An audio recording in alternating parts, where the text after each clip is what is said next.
Entonces, para todos le damos la bienvenida al doctor Gustavo Galperín, de parte del Centro Oftalmológico León, la Escuela Superior de Oftalmología. Nuestro director, el doctor Carlos León, graduado en la Clínica Barraquer de Bogotá. Los residentes de los diversos países, ¿verdad?, de Centroamérica y algunos de Sudamérica. Le damos la bienvenida al doctor Gustavo Galperín. Es especialista en cirugía de catarata, cirugía refractiva, cirugía de keratocono, trasplante corneal, implantes de lentes intraoculares para alta miopía y cirugía de glaucoma. El doctor Galperín es egresado de la Universidad de Buenos Aires. Hizo la especialidad, fue residente de oftalmología en el Hospital Oftalmológico Pedro Laglacy y jefe de residentes del hospital, de ese mismo hospital, ¿verdad? Los antecedentes docentes que tenemos del doctor Galperín, que es docente autorizado por la Universidad de Buenos Aires, ¿verdad? Jefe de trabajos prácticos del hospital donde se formó, revisor de... En Argentina básicamente hay dos hospitales públicos de oftalmología. Uno es el Laglacy, donde hice mi residencia y aún ejerzo, y otro que es el Santa Lucía. Son las dos instituciones más importantes. Muchísimas gracias. Es revisor de diversos libros, ¿verdad? Entre ellos el libro de Salta, que es un libro básico, ¿verdad? De que nuestro director ha comprado esa enciclopedia y nosotros de ahí hemos leído muchos, y es un libro muy práctico y muy acorde para estudiar la especialidad, ¿verdad? Está por salir, ya tiene unos años esa colección, y está por salir la colección nueva, en la cual en el tomo, en el libro de córnea y superficie ocular, soy uno de los coordinadores. Así que está por salir nuevo, que va a salir en forma digital. Así que si alguno de ustedes siguen la actividad del Consejo Argentino de Oftalmología, que es la entidad madre de nuestro país de oftalmología, en poquito tiempo van a empezar a salir las reediciones de todos esos libros. Ah, qué súper, porque nosotros ya habíamos preguntado de que si había nueva edición, pero dijeron que estaba así como detenida, pero qué alegre. No, está por salir. Van a salir 5 libros nuevos de acá a fin de año y después se va a seguir editando. Ah, muy bien, muchísimas gracias. Bueno, el doctor es miembro de la Sociedad Argentina de Oftalmología, es miembro de la comisión directiva de Bienio, de la Sociedad Argentina de Superficie Ocular, miembro del Consejo Argentino de Oftalmología, miembro del Comité de Bancos de Ojos de Argentina, del Comité... Estamos bien con la presentación, Kenia, gracias, muchas gracias. Muchas gracias. Bienvenido, doctor, y gracias por su tiempo. Kenia, que me contactó, conocí vuestro querido país hace algunas semanas, y bueno, vamos a intentar hacer lo más sencillo posible, temas que son muy frecuentes en la consulta diaria. Vamos a comenzar con el diagnóstico y el tratamiento o manejo terapéutico de las ectasias corneales. ¿Se ve bien la presentación? Sí, doctor. Si tienen alguna pregunta o alguna duda, me detienen y me preguntan. Como ustedes saben que cuando hablamos de una ectasia corneal, hablamos de una patología del tejido corneal, donde hay una falla biomecánica, o sea, no tiene la fortaleza biomecánica que tiene una córnea normal. Esto genera de alguna manera adelgazamiento y protrusión. Y para caracterizarlo como una ectasia primaria, hablamos que no hay un proceso inflamatorio agudo. Es algo congénito, a menudo hereditario, pero no siempre, y que todas estas patologías tienen 2 de las 3 características, que tienen algún aumento irregular de la curvatura anterior, que lo vemos en el estudio de topografía corneal, aumento irregular de la curvatura posterior, que lo vemos en los tomógrafos corneales, que vamos a revisar prontamente, como el Orscan, como el Pentacam, como el Galilei, y también hay adelgazamiento corneal. Las ectasias corneales se pueden definir en primarias, de las cuales por lejos la más frecuente es el keratocono. Le sigue en frecuencia la degeneración marginal pelúcida o keratotorus y el keratoglobo. Y las secundarias, de las cuales la más frecuente ustedes son todos muy jóvenes, pero cuando yo empecé a hacer cirugía refractiva hace 20 y pico años atrás, le hacíamos excimer a pacientes con miopías de 8, 9, 10, 12, 15, y en revistas tan prestigiosas como la Ophthalmology o el Journal de Cataract and Refractive Surgery, publicaban tratamientos con excimer láser de pacientes de hasta 20 dioptrías. Hoy sería una barbaridad, sería un acto de mala praxis, pero como todo hay que juzgarlo en el contexto del tiempo, sepamos que hace algunos años no se tenía tan claro la posible ectasia corneal secundaria o la limitación del lecho estromal en una cirugía de excimer, y se hacían cirugías quitándole mucho tejido, lo cual dio origen a pacientes que ustedes sí deben estar viendo, a ectasias post-excimer, que son ectasias corneales, pero son secundarias porque han sido provocadas por un procedimiento. Claramente la diferencia en las ectasias primarias es paquimétrica, donde se produce el adelgazamiento. En el caso del queratocono es central o paracentral. En el caso de la degeneración marginal pelúcida, como vamos a ver, es un área paracentral inferior, donde por encima de ella la cona tiene un grosor normal. En el queratoglobo está totalmente adelgazada, hasta niveles mínimos de 250 a 300 micras, razón por la cual, y tienen que recordar, que la única ectasia primaria donde no están indicados los lentes de contacto es el queratoglobo, porque traumatismos mínimos pueden generar su perforación. En el queratocono no es imposible la perforación espontánea, he visto alguna, pero es sumamente infrecuente, y de hecho el tratamiento visual más frecuente es el uso de lentes de contacto gas permeables con casi inexistente riesgo de perforación. Y solamente porque tiene el nombre de queratocono posterior, hay una digenencia mesodérmica donde hay falta de parte del tejido estromal y que genera un adelgazamiento del perfil posterior, que se suele ver con una alteración de la línea de perfil posterior más un leucoma posterior, que si no está ubicado en la zona central no genera ninguna alteración visual, y lo menciono porque se llama queratocono posterior, pero no tiene nada que ver con las ectasias que estamos viendo, porque no se adelgaza progresivamente y no induce astigmatismo irregular, ni genera deterioro progresivo de la huesa visual. Acá vemos fotitos del queratocono, de una degeneración marginal pelúcida, donde se ve claramente el adelgazamiento paracentral inferior, donde el tejido por encima de este adelgazamiento es normal. Y en el queratoglobo lo que vemos es que hay un adelgazamiento de toda la superficie corneal.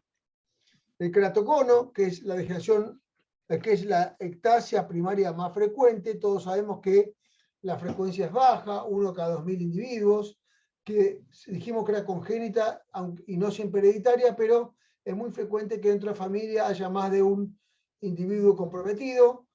Comienza en entre la segunda y tercera década y suele enlentecer su progresión alrededor de la cuarta década. Razón por la cual, cómo haya llegado el individuo con el deterioro de la córnea alrededor de los 35 o 40 años, es cómo va a quedar, porque alrededor de los 40 años se produce lo que se llama el cross-linking fisiológico, donde las fibras de colágeno se compactan y se entrecruzan más fisiológicamente, razón por la cual aumenta la fortaleza biomecánica y los queratoconos suelen detener su progresión. Es siempre bilateral, aunque suele ser asimétrico, y en algunos pocos casos donde aún con métodos diagnósticos como la tomografía corneal vemos unilateralidad, suponemos que todavía no tenemos los métodos diagnósticos suficientemente sensibles para detectar la bilateralidad. Y debemos tener en cuenta esto de la bilateralidad porque en un paciente que, aún con todos los métodos diagnósticos, veamos que la ectasia es unilateral, está contraindicada la cirugía refractiva en forma bilateral por la posibilidad de ectasia secundaria en un ojo que ya está comprometido. Todos sabemos que desde el punto de vista biomicroscópico con la lámpara de hendidura podemos ver desde nada una cona totalmente normal que pasa desapercibida hasta que le hacemos una topografía corneal, o vemos adelgazamientos, vemos estrías de Vogt, vemos el anillo de Fleischer, que es un anillo ferroso que suele ser un círculo perimétrico en el área de mayor adelgazamiento, y el estadio final del queratocono, que es el hidrops, donde por alguna razón la membrana DSM tiene una solución de continuidad y el humor acuoso se introduce en el estroma corneal y genera edema, que a largo plazo este edema se resuelve y deja adelgazamiento, fibrosis y leucoma del área central corneal. Estos son distintos cuadros de hidrops en la etapa aguda y en la etapa crónica. Recuerden que es un fenómeno puramente mecánico, por lo cual uno a veces ve que los tratan con esteroides y no es un fenómeno inflamatorio, es mecánico. Hay una solución de continuidad en la Descemet, se embebe el estroma con humor acuoso y se genera edema, que en algunos casos puede ser hasta quístico. Fíjense que en esta fotografía de mi derecha, de su derecha en la pantalla, acá se ve el área de ruptura de la membrana de Descemet que generó el hidrops corneal. Pongo esta foto de paciente con síndrome de Down porque es mucho más frecuente el síndrome de Down que en pacientes que no lo son la aparición de hidrops. Los pacientes nos preguntan cuando le decimos que tiene queratocono, ¿qué pueden hacer? Y lo único que pueden hacer es no frotarse los ojos. Porque en una córnea con una debilidad biomecánica, el frotamiento excesivo genera aumento de chance de progresión y debilitamiento. Por eso que muchos de estos pacientes asocian a atopía, y la atopía debe ser tratada junto con el queratocono, porque un paciente atópico no tratado genera mayor rubbing eye o frotamiento ocular. También un lente de contacto mal adaptado que genera de alguna forma un frotamiento excesivo puede generar la aparición de leucomas o debilitamiento, pero solo cuando no están bien adaptados, ya que la adaptación del lente de contacto para pacientes con queratocono, que en muy pocos casos es blando porque no tiene mucha utilidad, sí son los gas permeables, el piggyback, o sea, un blando y un flexible por encima de él, o un escleral, son una labor artesanal y no todos los contactólogos tienen la capacidad o la experiencia para adaptar correctamente lentes de contacto en queratocono. Un tip que les quiero contar, que cuando ustedes, en nuestro país, los oftalmólogos no adaptamos lentes de contacto, lo hacen los ópticos, los contactólogos, y en un paciente con queratocono que no refracciona correctamente, uno le indica adaptación de lente de contacto para queratocono, y si el contactólogo les devuelve al paciente y le dice que falta la refracción, es que no sabe adaptar lente de contacto, porque los lentes de contacto gas permeables o esclerales en pacientes con queratocono primero se adaptan a la morfología de la córnea y luego se sobre refracciona por encima de ellos. Por lo tanto, el contactólogo no requiere de la refracción para una correcta adaptación el lente de contacto para el queratocono. Esta es la topografía de una degeneración marginal pelúcida, típica degeneración butterfly-like de la literatura anglosajona. Es una topografía en alas de mariposa, porque clínicamente son pacientes que debutan un poquito más tarde que los queratoconos, quizás en la tercera década, final de la tercera década, y tienen altos astigmatismos en contra de la regla, como vieron en la topografía de Plácido, o como ven en la tomografía corneal de Pentacam. También pueden tener hidrops. Por supuesto que el hidrops en la degeneración marginal pelúcida es en el área inferior, porque es el área adelgazada. Acá ven un paciente con un queratoglobo, fíjense el adelgazamiento extremo que tiene esta córnea, y que toda la córnea es irregular y tiene una queratometría muy por encima de lo normal. Todos sabemos que los valores queratométricos normales son alrededor de 45, y en este caso están muy por encima de 50. Entonces, ¿qué es lo importante en una ectasia primaria? A esta altura del desarrollo oftalmológico del 2022, lo importante es que en un paciente adolescente o joven que refiere que tiene un deterioro visual progresivo, que con sus anteojos no obtiene buena agudeza visual, hay que sospechar la presencia de una ectasia corneal y hacer el diagnóstico en la etapa subclínica, cuando todavía podemos hacer algo para mejorar su agudeza visual con un lente de contacto, o podemos hacer algo, como vamos a ver, para detener esta ectasia, como el crosslinking, donde tiempo después, donde está más avanzada, ya no se puede realizar. ¿Cuáles son los signos que nos deben hacer sospechar en una ectasia en un paciente joven? Altas queratometrías, disminución de la agudeza visual sin corrección y con la corrección aérea que está utilizando, que no lo podemos corregir, la distorsión de las imágenes, la diplopía unilateral y la deformación de las miras en la autorrefractometría. Esto nos obliga a realizar topografía, paquimetría y, en lo posible, si tuvieran tomografía corneal, que hablamos de tomografía corneal en aquellos estudios que permitan ver cara anterior, cara posterior y mapa paquimétrico. Como históricamente el primer equipo fue el Orscan, actualmente los más utilizados son el Pentacam, el TMC5 de Tomei o el Galilei de Siemens.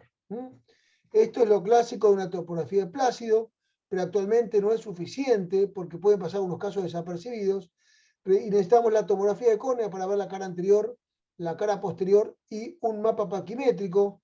Este es el primer tomógrafo de córnea con el cual contamos ya hace más de 15 años, que es el Orscan, que sigue teniendo buena vigencia para la evaluación de la cara posterior, pero no es útil para la evaluación de la paquimetría, del mapa paquimétrico, ya que es muy inexacto. Un dato hacia atrás, que en la cara posterior del Orscan, por encima de 40 micras de protrusión, es patológico, y en este caso 149. El Pentacam o los tomógrafos corneales más actuales tienen otro tipo de tecnología Scheimpflug, que es una cámara tangencial que permite hacer mejores mapas paquimétricos, que evalúa con mucha precisión la cara anterior, la cara posterior del mapa paquimétrico, y versiones diferentes como el Galilei de Siemer, el TMS5 de Tomei y el Sirius son iguales de útiles y con valores muy confiables. Cuando vemos un paciente con Pentacam, tenemos que ver que en el display vamos a ver las keratometrías simuladas, el quality status es la calidad de la imagen, esto como cuando hacemos un campo visual para ver si el estudio es confiable. Y los datos muy interesantes son cuál es la keratometría máxima de la cara anterior, en este caso 56, y cuál es el área de menor paquimetría, que en este caso es de 400 micras, y a su vez nos permite ver la cara posterior. En la cara posterior nos permite ver la protrusión de la cara posterior, que es normal hasta 15 en el Pentacam, y que en este caso son 79 micras, está muy por encima. Entonces, los tomógrafos corneales, que son temas para otra clase, pero esto lo tienen que conocer, se producen un diagnóstico precoz y un seguimiento mucho más exacto en las ectasias corneales. Para recordarle, fíjense que es un paciente en un mapa paquimétrico de un Pentacam y un mapa paquimétrico de un Orscan. Fíjense que el Orscan da 549 y el Pentacam 465. Por lo que yo le dije, el Orscan no es útil para la evaluación de los mapas paquimétricos. En cambio, todos aquellos métodos tomográficos con tecnología de Scheimpflug, les repito, como el Pentacam, el Galilei, el TMS5 o el Sirius, sí son exactos, y son los mapas paquimétricos de estos equipos son intercambiables con los OCT de segmento anterior, el cual ustedes pueden disponer los OptoView, Visante, Pentacam, etc. Son todos intercambiables. Algo un poco nuevo que se habla hace algunos años, ya es para hilar un poco más finito el diagnóstico. Normalmente las córneas tienen el epitelio corneal un poquito más grueso e inferior que en superior. Probablemente el superior sea más delgado por el roce del párpado. En el caso del queratocono, el área más protruida o el ápice del cono tiene disminución del grosor epitelial. Y ustedes me preguntarán para qué este doctor nos dice esto que es tan detallista y tan finito, y sirve para hacer un diagnóstico diferencial topográfico si hay hay un área con mayor curvatura central, para diferenciar si es por warpage, o sea, por deformación del lente de contacto o por queratocono. Si la deformación fuera por lente de contacto, habría hiperplasia epitelial, o sea, el área más curva tendría mayor cantidad de epitelio.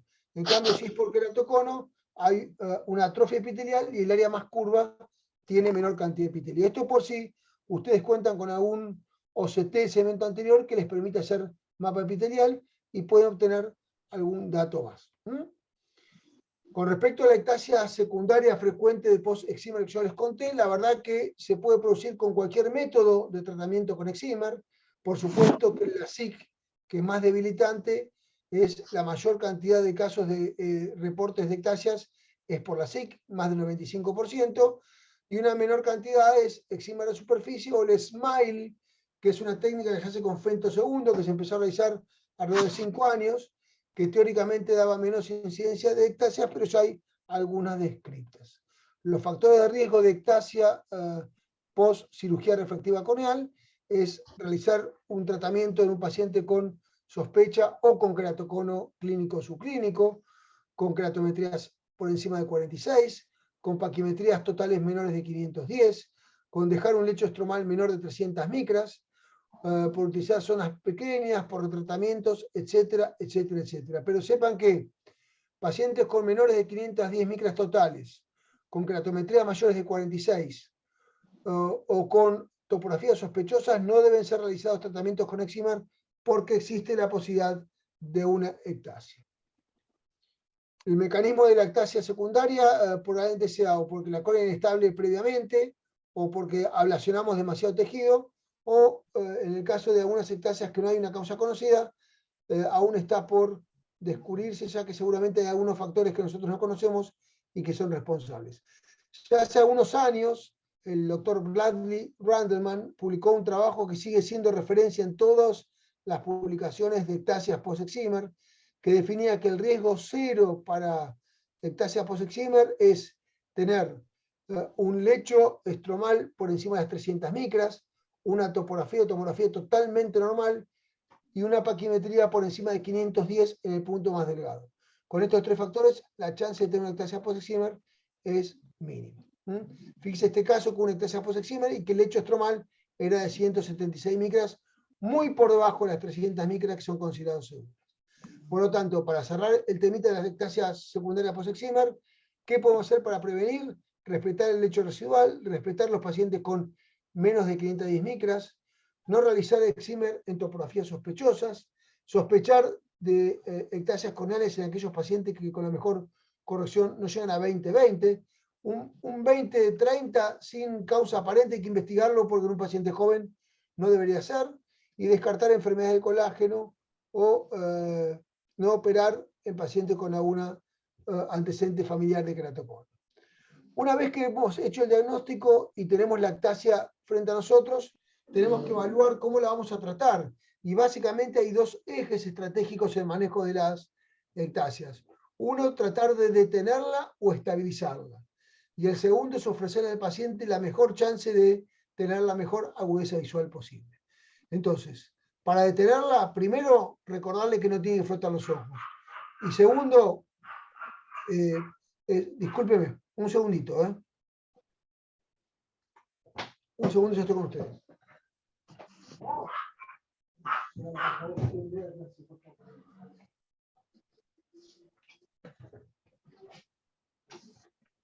Nuestro perro hizo un poquito de lío.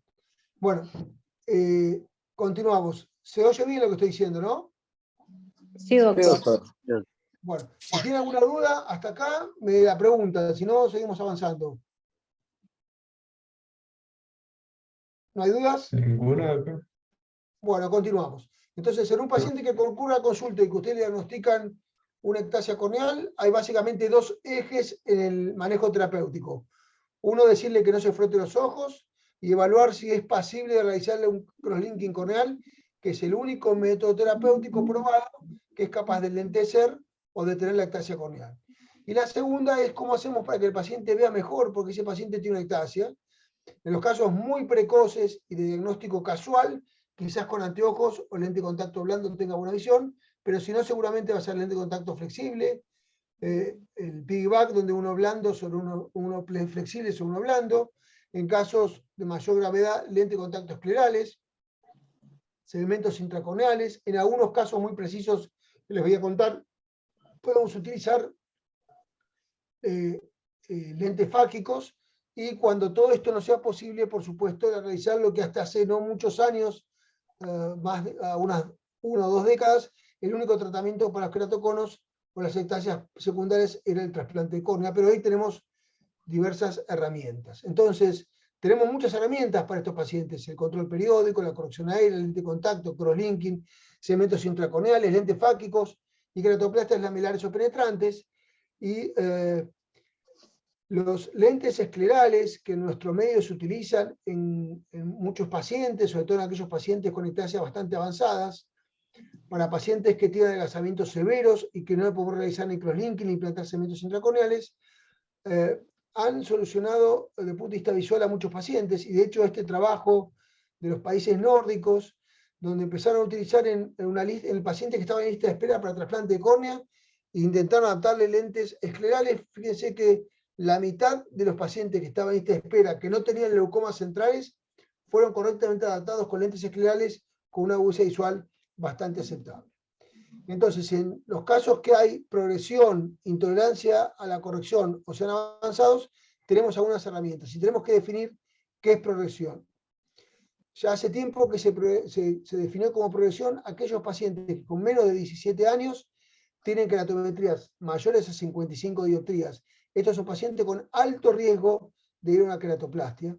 Saber que la mayoría de los pacientes progresan hasta alrededor de los 35 años, aunque hay algunos reportes de pacientes más allá de los 40 años que siguen progresando. Y claramente la única forma de documentar la progresión es hacerle 2 estudios con un periodo de tiempo intermedio.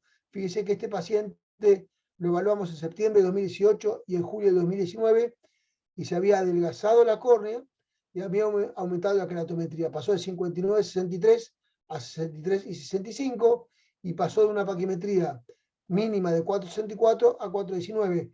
Estos son pacientes que claramente tenemos documentada la progresión y la indicación clara, además de algún procedimiento para mejorar la agudeza visual, el crosslinking está sumamente indicado para detener la progresión. Porque el crosslinking corneal, asistido con riboflavina, es el único procedimiento probado que es capaz de detener la evolución de queratocono.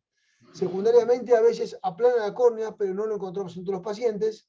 La mayoría de los pacientes sí logramos que detenga la evolución. Está aprobado por nuestro ente gubernamental regulatorio con el ANMAT, pero también está aprobado por la Comunidad Europea y la FDA desde el año 2016 para pacientes de entre 14 y 65 años con queratocono progresivo o ectasia posterior a cirugía refractiva. Y esto es muy importante porque en el queratocono la aprobación dice que tenemos que corroborar progresión, pero en la cirugía fotorefractiva, donde constatamos ectasia, solamente con constatarla se considera que es progresiva y le hacemos crosslinking sin esperar la progresión. Yo tengo una larga historia utilizando el equipo crosslinking. El primer equipo lo tuve en el 2008, el segundo equipo lo tuve en el 2014. En el 2018 hicimos una prueba con el crosslinking inducido por iontoforesis, que aceleraba los tiempos. La riboflavina para iontoforesis no se importó más en nuestro país, por lo tanto, en el 2022 la técnica estándar para crosslinking es aquella con epitelio off. Aquel paciente que tiene progresión constatada de la queratometría o de la paquimetría, o que es una ectasia post cirugía fotorefractiva, realizamos crosslinking retirando el epitelio, instilando durante media hora riboflavina o vitamina B2. Si el lecho estromal claramente más de 400 micras será con Dextran, y si el lecho estromal es menor a 400 micras será sin Dextran para generar cierta edematización corneal, porque al momento de la radiación, con la radiación ultravioleta, tiene que tener 400 micras para no dañar el endotelio corneal. Está indicado en pacientes con ectasias en evolución, en pacientes muy jóvenes con ectasias muy asimétricas, en pacientes jóvenes con ectasias que aunque no constatemos la evolución, tiene paquimetrías en el límite que si seguimos esperando quizás no podamos realizarla, en las ectasias pediátricas y por supuesto en las ectasias post-excimer sin esperar la evolución. El tratamiento estándar es sin epitelio, con riboflavina o vitamina B2, asegurándonos antes de la radiación, realizando paquimetría y asegurándonos que tenga 400 micras estromales para no dañar el endotelio. Esto es un caso de realización en el 2020 y 2021. Fíjense que las queratometrías se estabilizan, en algunos casos se reducen, en el otro ojo se redujo bastante, pero no siempre hay una reducción tan significativa. Lo esperado es que se estabilice. Hay bastante experiencia y publicaciones en cirugía post-cirugía refractiva y en muchos centros específicos de tratamiento de queratocono. Desde que se usa el crosslinking ya hace más de una década, se ha disminuido ostensiblemente la cantidad de pacientes que van a queratoplastia porque logramos detener las ectasias. ¿Cuáles son los pacientes que a pesar de realizar el crosslinking tienen muchas chances de fallar?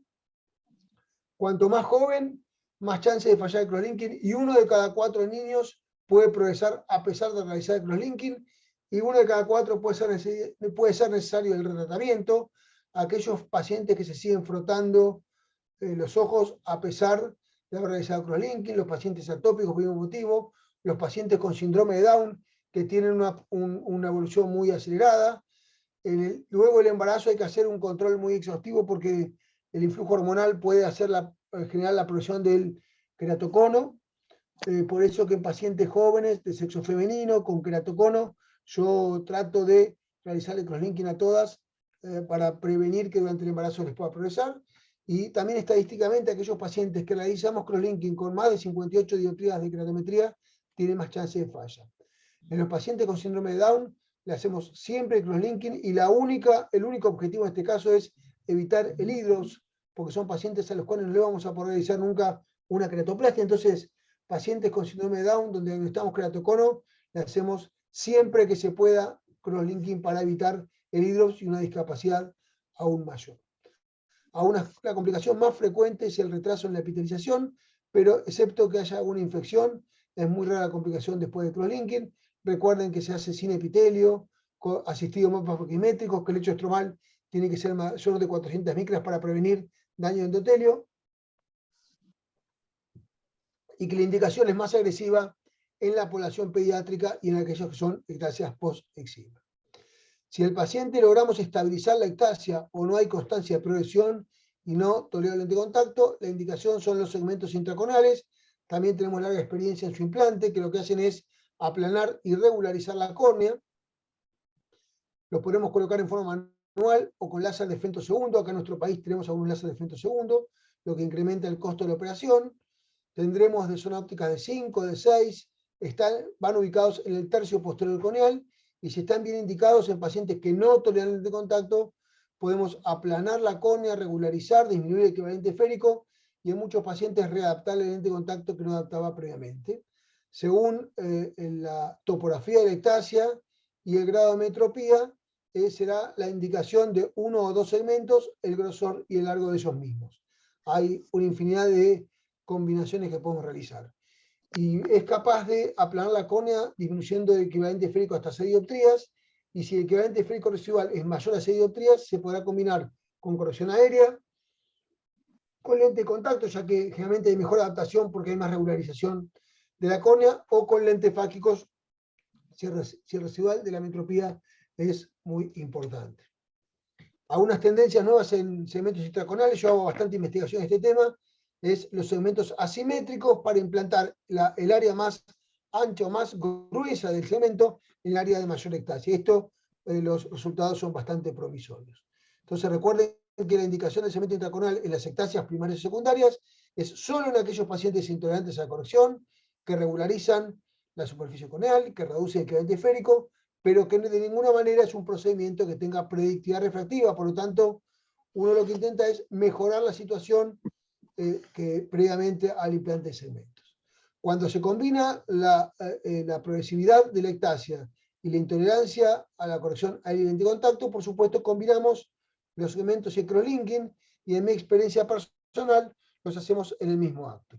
¿Hay espacio en las ectasias para implantes lentes fáquicos? Sí, el espacio es muy reducido, pero es en aquellos pacientes que la ectasia está estable o que la hemos estabilizado a través de crosslinking, en aquellos pacientes que tienen una visión aceptable de 20-40 o 20-50 como mínimo, con corrección aérea, luego de estabilizado y corregido quizás con segmentos intracorneales. Entonces, en esta situación, si la metropía residual es importante y las características biométricas del ojo y la conteo de es satisfactorio, se puede colocar un lente fáquico, por supuesto, de incisión pequeña, como el Artiflex o el ICL. Y el estadio final, cuando todo lo anterior no se puede realizar, es la keratoplastia. Pero ¿cuándo lo indicamos? Lo indicamos cuando no tiene una huella visual útil con la corrección aérea, cuando no logramos tolerancia y buena visión con lente de contacto, y cuando ha llegado a un estadio donde ninguno de los otros métodos que hemos mencionado se puede realizar. Las keratoplastias, si el compromiso es solamente del estroma anterior, haremos keratoplastia de tipo anterior, un DALK, Deep Anterior Laminar Keratoplasty. La técnica habitual que realizo es la de la Big Bubble, más tarde les muestro un videito, y si el paciente tiene alteración de todas las capas o tuvo un hidrops previo donde va a estar alterado todas las capas, sigue siendo la indicación de keratoplastia penetrante, que 1 de cada 10 pacientes que tiene keratocono va probablemente a terminar con algún tipo de keratoplastia. No sabemos en el futuro con la utilización masiva del crosslinking, pero bueno, si el padre nos pregunta sobre el hijo que le hemos diagnosticado keratocono, tenemos que decir entre 1 y 2 pacientes de cada 10 van a terminar con keratoplastia. Por lo tanto, si lo controlamos y lo tratamos correctamente y el paciente colabora no frotándose los ojos, es muy probable que esté entre los 8 que no requieren una queratoplastia. La ideal es la queratoplastia lamilar anterior, donde separamos el estroma anterior de las capas posteriores y tiene la enorme ventaja de que preserva el endotelio receptor, por lo tanto no hay posibilidad de rechazo endotelial, que es el más frecuente y el más severo. Entonces, además de preservar el endotelio receptor, tiene mayor fortaleza biomecánica, por lo tanto, ante traumatismos tiene menos posibilidad de tener una ruptura corneal. Y además debemos intentar hacer siempre queratoplastias lamilares anteriores. Este es un paper muy interesante, que en un modelo matemático vieron que una queratoplastia lamelar tenía un promedio de sobrevida de 50 años, en cambio una queratoplastia penetrante tiene un promedio de vida de 17 años. O sea, si en un paciente de 20 años realizamos una queratoplastia penetrante por queratocono, es altamente probable que a lo largo de su vida tenga que hacer más de 2 queratoplastias. En cambio, una queratoplastia lamelar anterior probablemente sea la única queratoplastia que haga en toda su vida. Y la queratoplastia penetrante sigue estando indicada cuando están todas las capas comprometidas, cuando no hay posibilidad de dejar el endotelio receptor, y podrá ser en forma manual o con femtosegundo. A largo plazo el resultado es muy parecido. La mayoría de los papers hablan que el resultado a largo plazo es muy parecido. Y recuerden que es el último recurso siempre la queratoplastia, no es el primero, que se debe intentar la modalidad lamilar anterior, y que es la queratoplastia en queratocono es la patología que mejor funciona.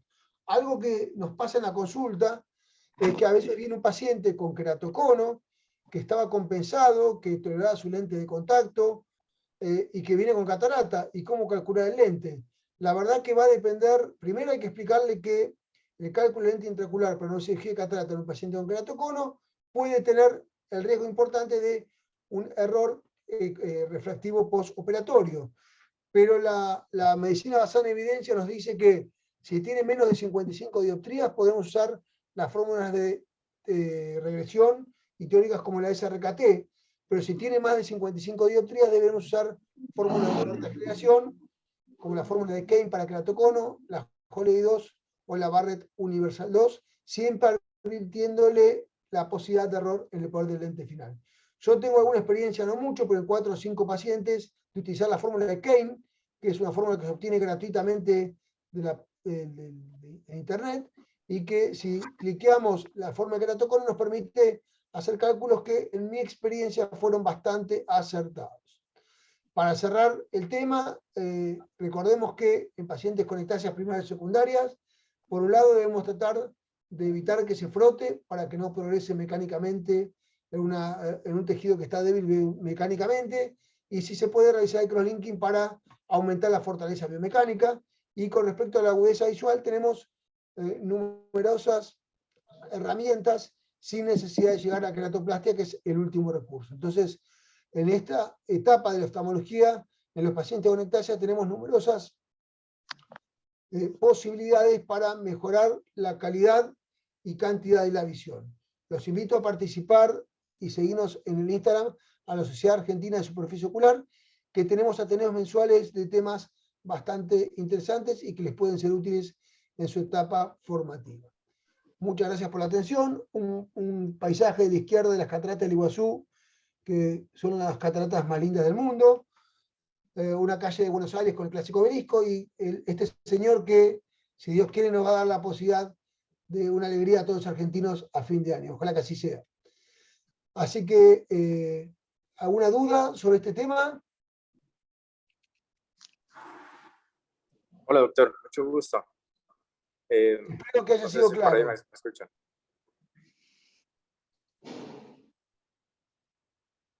No sé si me escuchan. Perfecto, perfecto. Te escucho en tu cuerpo. Gracias, doctor. Qué presentación, doctor. Tengo una pequeña preguntita.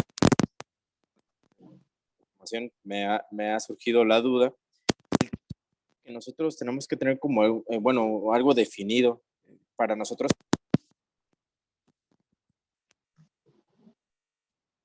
No te estoy oyendo, ¿eh?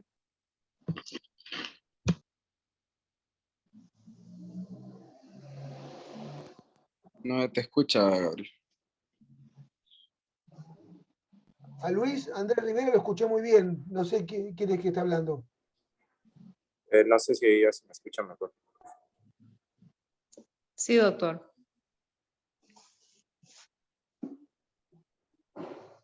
¿Alguna pregunta?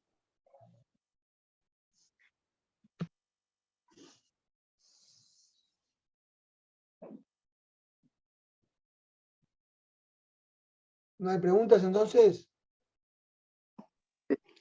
Buenas tardes, doctor. Buenas tardes. Con respecto a la colocación de lentes por esta técnica de piggyback, me imagino, o bueno, más que todo pregunta, ¿el primer lente es para estabilizar la córnea y el segundo lente es para el error refractivo? ¿O cómo funciona eso? Gracias. Yo te vuelvo a comentar. En nuestro país, los oftalmólogos no adaptamos lente de contacto, pero cuando derivamos a un paciente para adaptación de lente de contacto, lo primero que intentan es con lentes de contacto gas permeable. A veces esto no es posible, entonces para regularizar un poquito la superficie corneal utilizan un lente blando primero y un gas permeable encima de él. Piggyback en inglés es llevar a caballito, llevarlo arriba. Entonces, el piggyback va montado arriba del lente blando. El paciente debe colocarse un lente blando de los descartables y un lente flexible por encima de él. Y la verdad que hay numerosos pacientes con muy buenos resultados durante muchos años con esta técnica.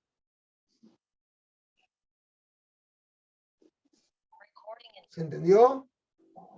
Sí, sí, doctor, muchas gracias. ¿En su país no lo utilizan? No, fíjese que acá pues solo el gas permeable, pero nunca había escuchado yo de No, esa. aquí tenemos el gas permeable, la técnica de piggyback, que es muy popular entre los contactólogos, y aquellos pacientes que no funcionan con gas permeable y con piggyback, si no tienen leucoma corneal que les impida la transmisión de la visión, también, aunque son mucho más caros, pero son útiles en algunos casos muy puntuales, los lentes de contacto esclerales.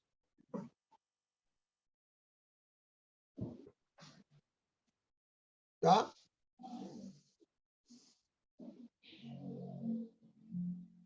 ¿Alguna otra pregunta para el doctor? Doctor, buenas noches, ¿cómo está? Los lentes intraestromales que usted coloca, usted creo que vino poniendo lentes intraestromales Ferrara y después ahorita estamos con los Intax y actualmente está poniendo este nuevo lente que es la nueva convención, ¿no? O lo último de lentes intraestromales. Mi pregunta es, Segmentos intraestromales. ¿Usted actualmente la tunelización para este último lente lo hace con femtosegundo o simplemente lo está haciendo manual? Yo personalmente lo hago de las dos maneras, pero para los que son asimétricos tengo unas espátulas que son un tanto más gruesas, son más anchas.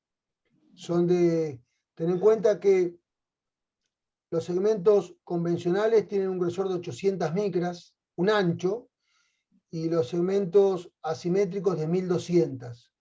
Entonces la espátula normal es de 1 milímetro, 1 milímetro más o menos, según la marca que vos consigas, y los de los asimétricos es de 2 milímetros.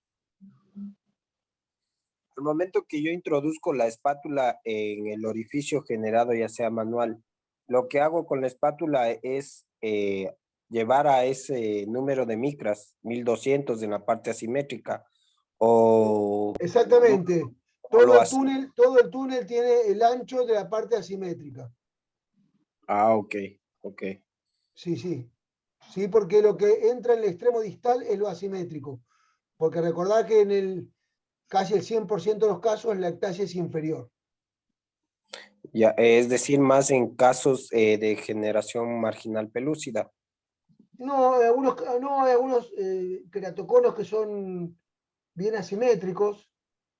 Si más adelante, si quieren, damos alguna clase de esto, pero yo coloco bastantes segmentos intracorneales, simétricos y asimétricos.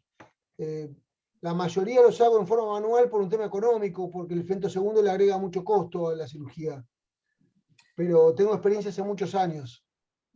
Ok, doctor. ¿Y su parámetro para poner estos nuevos lentes asimétricos de el espesor corneal vendría a ser mayor de 510 micras o a partir de 480 micras? No, cuando vos colocás segmentos intracorneales, tenés que hacer un mapa paquimétrico y en el sitio donde van a estar implantados, que es la zona óptica entre 6 y 7, tiene que haber un grosor corneal de por lo menos el doble del grosor del segmento. ¿Mm? Entonces, si vas a colocar un segmento de 200, en ese lugar tiene que haber mínimo 450. Ah, ok. Gracias, Yo dije que doctor. era patológico menos de 510 en el área más delgada. Ok. Muy bien, doctor. Gracias. ¿De acuerdo? Doctor, buenas noches. Sí, Una consulta.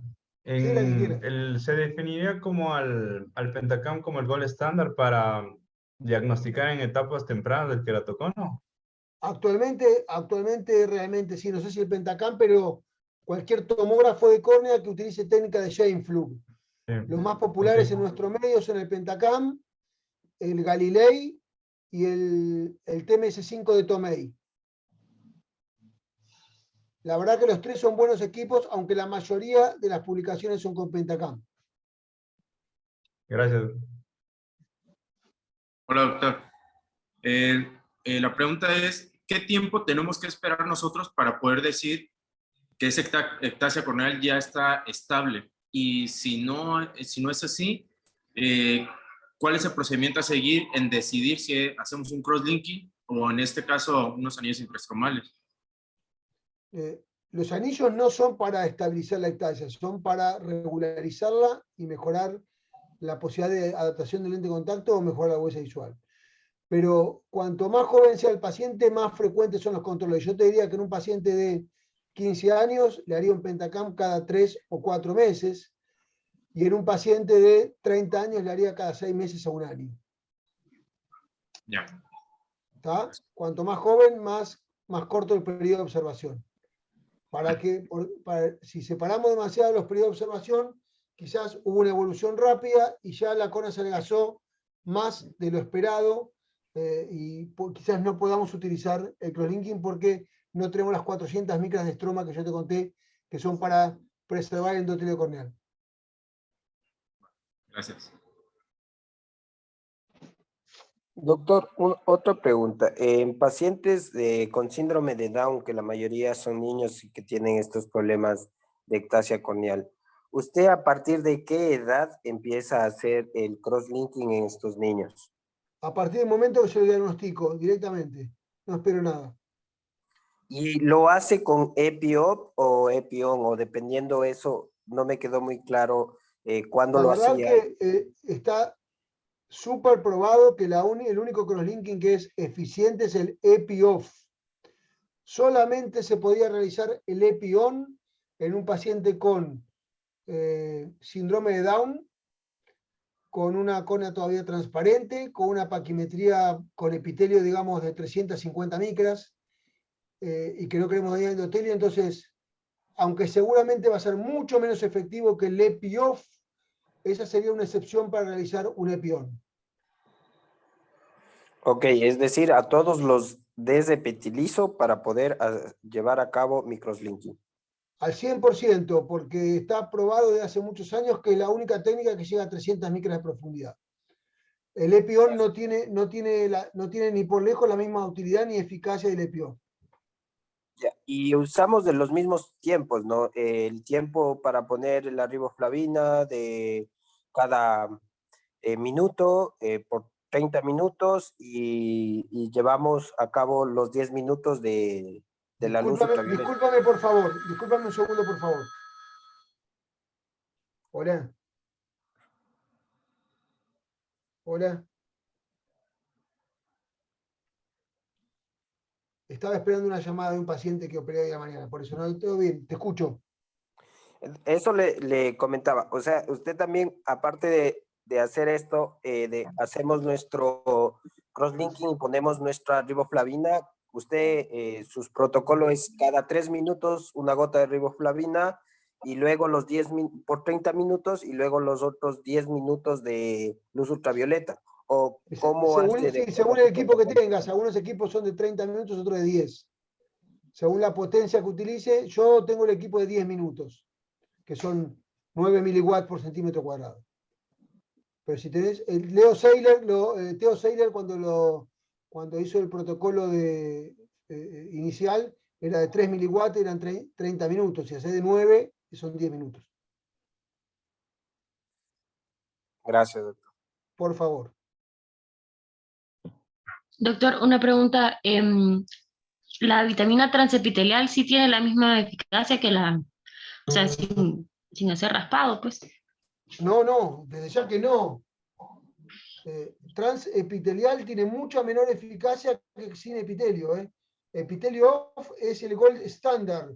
Transepitelial tiene 1/3 de la eficacia del crosslinking que se hace quitando el epitelio. El protocolo de Dresden de 30 minutos de riboflavina y 30 minutos de irradiación, que es el clásico, al que las modificaciones que sean 10 minutos y aumentamos la potencia, es epitelio off, claramente. Sí, gracias, doctor. Bueno, vamos Buenas con la noches, doctor. siguiente. Sí. Disculpe, tengo una pregunta con relación a la queratoplastía. Yo no he escuchado, no sé si usted tenga conocimiento sobre algún tipo de material que haga reemplazo a una córnea donadora. ¿Existe un material sintético en la actualidad? ¿O si ha escuchado algo al respecto? Había algún intento de colegas de Australia. Hay un intento de un material que se coloca sobre endotelio para disminuir el edema, pero no hay, excepto la queratoprótesis, que es para casos desesperados y no tiene nada que ver con las ectasias corneales, no existe ningún tejido sintético que sea útil, duradero, probado y aprobado para el uso en queratoplastias. Gracias. Bueno, vamos a hacer una charla cortita de cuáles, para completar el tema, cuáles son las indicaciones actuales de queratoplastias. ¿Se ve la clase? No, doctor. Se está viendo el anterior, doctor. No, indicaciones actuales de queratoplastia, ¿no dice? No está.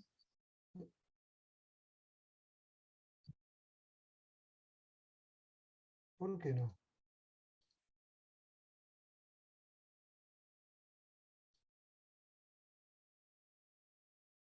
Un segundito.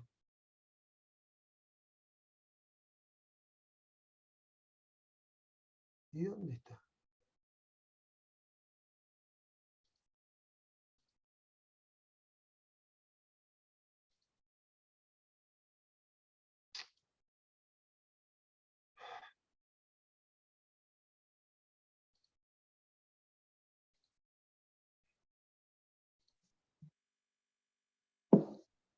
Ahora sí, ¿no? Sí, doctor. Bueno, rápidamente vamos a ver cuáles son las indicaciones actuales de las queratoplastias, los distintos tipos de queratoplastias, que son las que realizamos actualmente en distintos casos. Recordemos que es el trasplante más exitoso del organismo.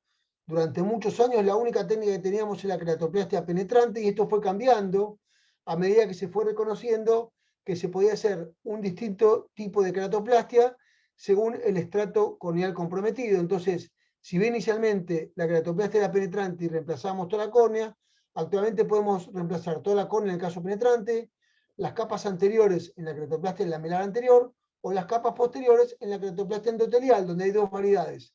El DISEC, donde lo que reemplazamos es DSMET, endotelio y una fina capa de estroma de 80 a 100 micras, y el DIMEC, que lo único que reemplazamos son las capas de DSMET y endotelio. Acá en un corte histológico de la córnea vemos que en la queratoplastia penetrante reemplazamos toda la córnea, que en el DALC o queratoplastia lamelar anterior reemplazamos los 2/3 anteriores, y que en el DISEC o DIMEC reemplazamos o DSMET solamente, como lo estoy señalando, y endotelio, o DSMET endotelio y una fina capa de estroma.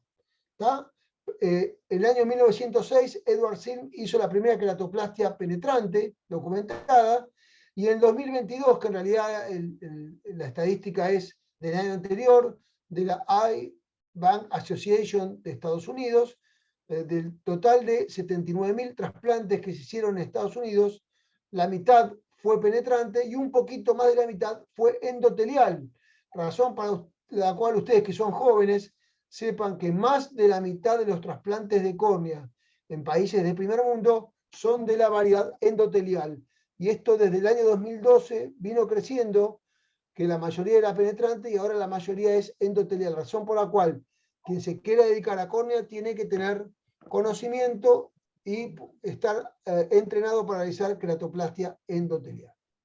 Vamos a empezar con la queratoplastia penetrante, que es aquella que reemplaza todas las capas, que está indicada en lesiones combinadas de endotelio y estroma, cuando haya severa opacificación, en pacientes con queratocono con hidrops previos, ya que como hubo un daño de estroma, hay una opacificación de todas las capas, en todas aquellas lesiones estromales profundas, y en queratoplastias terapéuticas generalmente infecciosas, donde cuando hay una infección activa debemos cambiar todas las capas laconeas para erradicar el tejido infectado.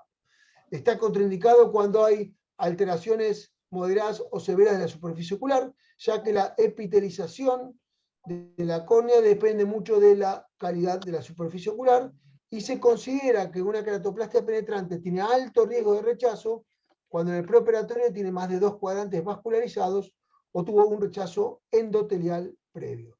Por supuesto, la gran ventaja de la queratoplastia penetrante es que es la técnica que venimos haciendo hace más de 100 años, pero la desventaja es que la rehabilitación visual por astigmatismo residual es muy larga, más de 1 año, generalmente 2 años. La posibilidad de rechazo según la causa de indicación es mucho más alta que las otras técnicas, y que por supuesto, ante un traumatismo severo, podemos tener la apertura de la incisión. Y esto no es tan infrecuente de ver, razón por la cual uno debe esforzarse en hacer las técnicas que son a cielo cerrado, como la queratoplastia de la lamela anterior o las endoteliales, para minimizar esta posibilidad. Siguiendo el reporte de la Asociación de Banco de Ojos Americana, que tiene bastante bien documentado todas las queratoplastias, las principales causas de queratoplastia penetrante fueron el edema severo postcatarata, las ectasias severas, las distrofias endoteliales severas y la repetición de trasplantes corneales. Acá vemos algunas complicaciones de queratoplastia penetrante. A la izquierda, recidiva de la distrofia que la indicó, en este caso una distrofia reticular post-trasplante y una distrofia granular post-trasplante, sabiendo que muchas veces la recurrencia de la distrofia a veces no sigue el patrón de la distrofia original.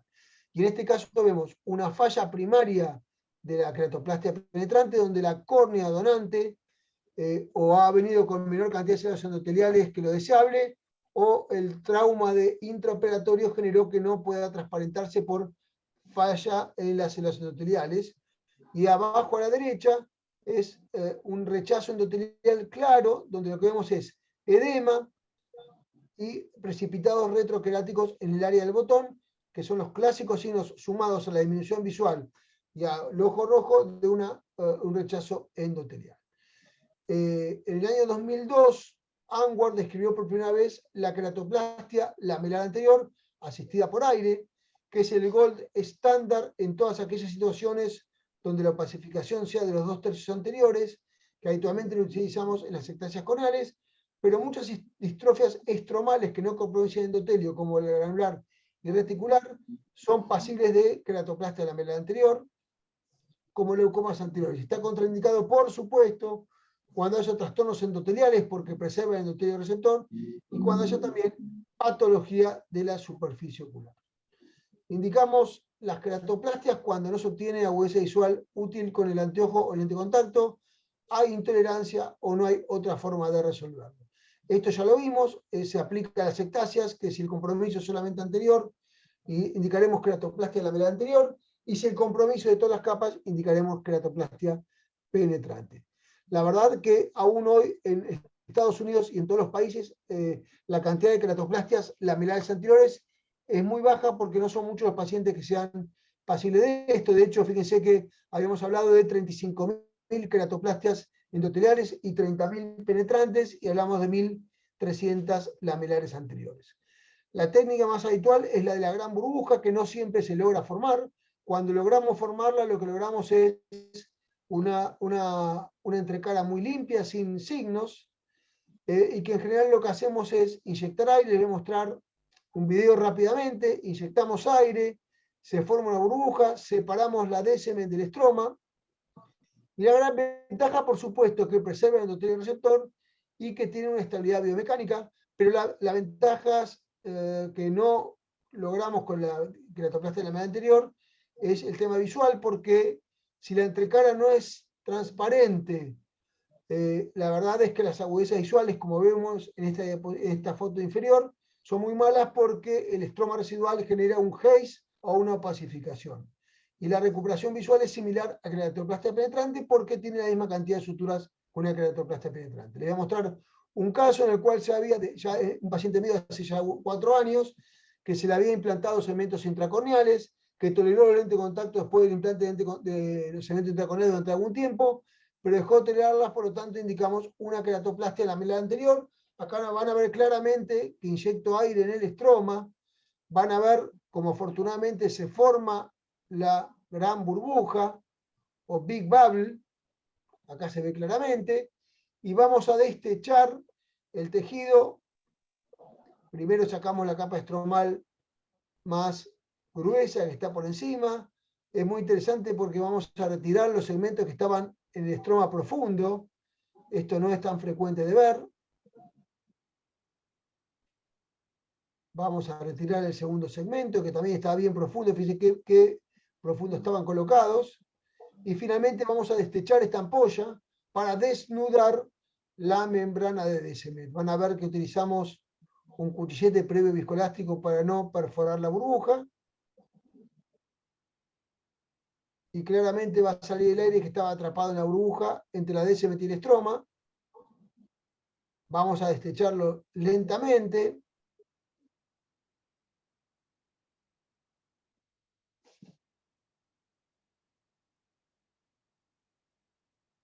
Ustedes han visto este tipo de cirugía, ¿no es cierto? Bueno, fíjense cómo logramos desnudar la DSM, que es transparente y lisa, y cuando logramos llegar a esta profundidad en las queratoplastias, logramos obtener una calidad visual muy buena. Esta es la DSM desnuda, una membrana transparente y lisa, donde vamos a colocar la córnea dadora sin endotelio y la vamos a suturar. Bueno. El otro tipo de queratoplastia lamelar posterior, en el año 1998 fui con un colega a ver al doctor Meles en Dinamarca, que es el precursor de las queratoplastias lamelares posteriores o endoteliales, y para todos estos casos de distrofia de Fuchs o alteraciones endoteliales post cirugía catarata, lo indicado es reemplazar el tejido dañado. Dependiendo de la cantidad de tejido que reemplacemos, será DISEC, donde reemplazamos endotelio y egoestroma, o DIMEC, que es más funcional, aunque más difícil de realizar, donde las agudezas visuales son muy buenas y las recuperaciones, a diferencia de la queratoplastia penetrante, son muy rápidas. Una queratoplastia penetrante tiene una recuperación visual, aún con lente de contacto con anteojos, después de 1 año y medio, y en estos casos, al mes, el paciente está viendo por encima de 20-40. Logramos, fíjense, acá se ven los CT claramente el tejido implantado. La gran ventaja es la rápida recuperación visual. Está probado que tiene menor tasa de rechazo endotelial, la incisión es pequeña, mayor resistencia biomecánica a golpes, y por supuesto tiene una curva de aprendizaje un poco más complicada que la queratoplastia penetrante, y algunas complicaciones como la dislocación del botón endotelial. Hoy por hoy, fíjense que en el año 2020, del total de 67.000 queratoplastias que se realizaron en Estados Unidos, 35.000 fueron del tipo endotelial. Cuando uno importa una córnea exterior, se la envían precortada y le envían un mapa de OCT para saber el grosor de la córnea que vamos a localizar. Fíjense, este es el postoperatorio inmediato, donde todavía tiene la burbuja de aire que hace de soporte para que se termine de adherir, y estos son diferentes pacientes míos con queratoplastias endoteliales. Fíjense que con unas pequeñas suturas de incisiones muy pequeñas, son pacientes que tienen muy buena visión. Por supuesto que también puede haber rechazo endotelial, aunque es menos frecuente, lo puede haber. Acá tenemos, luego de recuperar un rechazo endotelial, los precipitados retroqueráticos y el DIMEC, donde solamente reemplazamos la DSM-etilendotelio, que es un rollito de tejido que lo colocamos en la cámara anterior. Requiere algún entrenamiento mayor todavía aún, pero los resultados son muy satisfactorios. Algunas otras técnicas de queratoplastia muy poco frecuentes y con indicaciones muy precisas son las queratoprótesis permanentes, como la de Boston 1, sobre todo en pacientes que tuvieron varias queratoplastias fallidas por rechazos, muy vascularizados, y que le colocamos una queratoplastia de PMMA, que es permanente, que solamente cuando el paciente tiene un ojo único, ya que la tasa de complicaciones es muy alta, casi el 40% la extruye o se infecta, que es un porcentaje muy alto, entonces solamente cuando es un recurso desesperado. Y la última técnica que le voy a mostrar es en aquellos pacientes que por alguna razón tienen insuficiencia limbar, ya sea por quemaduras o por múltiples cirugías, que hasta hace algunos años le hacíamos el injerto de tejido limbar autólogo de contralateral, pero teníamos que obtener mucho tejido. Actualmente se describió la técnica que se llama SLEP, que es el trasplante limbar simplificado. El doctor Sangwan la describió en el año 2012 y nos permite en pacientes con patología unilateral, con vascularización y conjuntivalización, como los pacientes con quemaduras, que no tengan alteraciones en la superficie ocular, porque esto la contraindica, lograr recuperación de la superficie ocular. Hay importantes reportes con gran cantidad de casos, y lo que se obtiene un pequeño fragmento del ojo donante, para que en el ojo dañado, como en ojos con quemaduras, reemplazamos el tejido fibrótico y con esto logramos una correcta epitelización. Le voy a mostrar un video de una cirugía mía hace algún tiempo, de un paciente que tuvo una neoplasia conjuntival muy extensa, que para hacer la biopsia excisional tuvimos que resecar casi el 70% del tejido limbar. Ustedes saben que en el limbo están las células progenitoras del epitelio, entonces si retiramos tanta cantidad de tejidos, generamos una insuficiencia limbar que va a haber una epitelización casi imposible. Entonces, en este caso, luego de la cirugía del tumor, quedó una superficie ocular muy dañada. Tomamos tejido receptor del ojo contralateral, este es el SLET, fíjense que es un fragmento de 2x2, es mínimo. Lo tomamos con mucho cuidado, ya que ahí están las células que vamos a implantar en el ojo contralateral. Tiene que ser daños unilaterales. Este es el ojo dañado, con una muy mala superficie, con erosiones recurrentes, con panus. Retiramos el panus.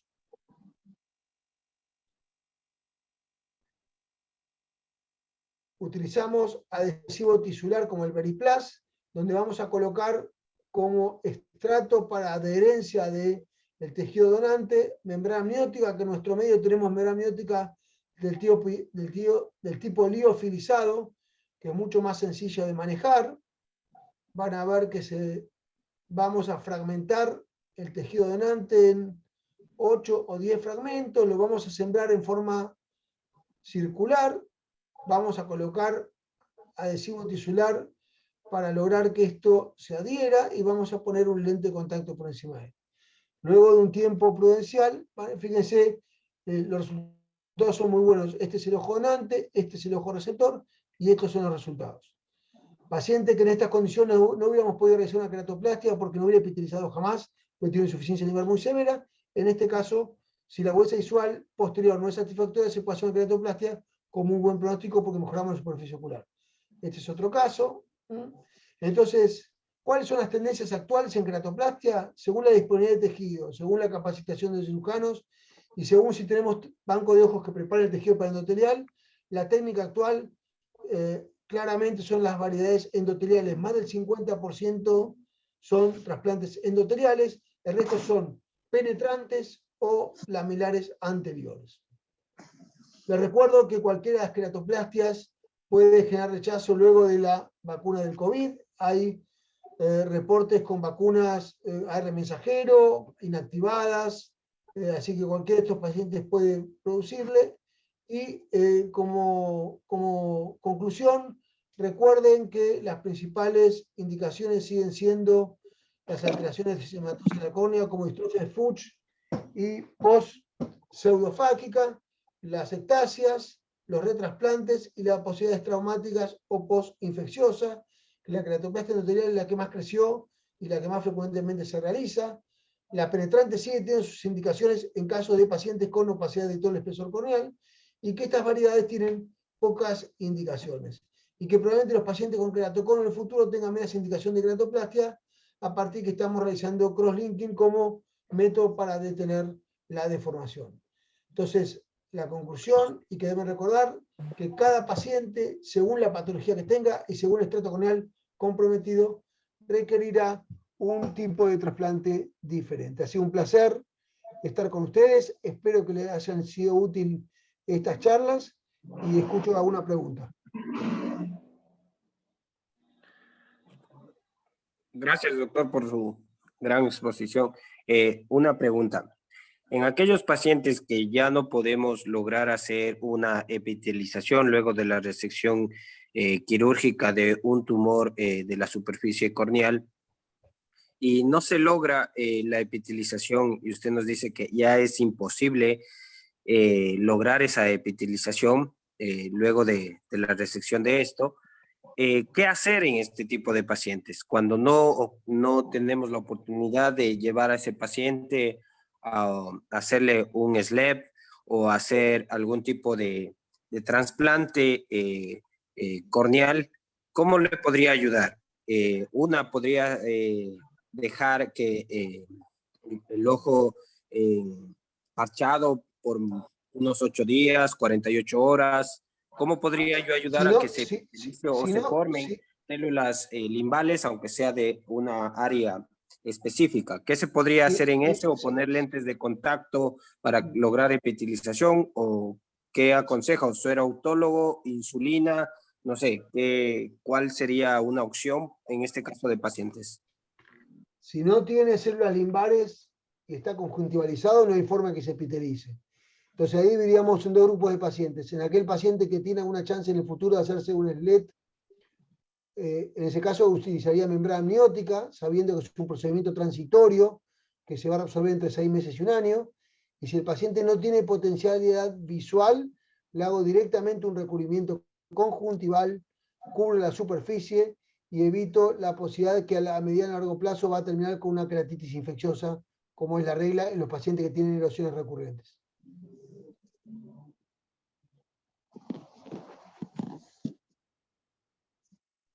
Doctor, bueno, lo que usted estaba hablando, ¿verdad? Que la queratoplastía lamelar, una pues mencionaba que era el gol estándar del queratocono, pero al final pues menciona que pues depende de la patología, entonces no, ya que estás dependiendo qué tipo de queratoplastía se haría, sería dependiendo del... Dependiendo del área estromal que está afectada. Si está afectado los 2 tercios anteriores, haremos queratoplastia lamelar anterior. Si está afectado el endotelio solamente, haremos queratoplastia endotelial. Y si están afectadas todas las capas, haremos queratoplastia penetrante. Hay algunas distrofias estromales, como la distrofia macular, que además de afectar el estroma, si ustedes miran los libros de córnea, van a ver que tiene algunas alteraciones endoteliales. Entonces, en esos casos, aunque veamos que el estroma posterior no está afectado, en la distrofia macular está indicada la penetrante siempre, porque el endotelio está afectado. Pero en la distrofia reticular estromal, que probablemente sea la más frecuente, o en la granular, siempre intentamos realizar una lamelar anterior, un DALC. Aunque sepan que aún en manos expertas se puede perforar en el intraoperatorio. Entonces uno del paciente le dice que va a intentar realizarlo, pero que no está seguro si lo va a poder realizar. Gracias, doctor. ¿Alguna pregunta más?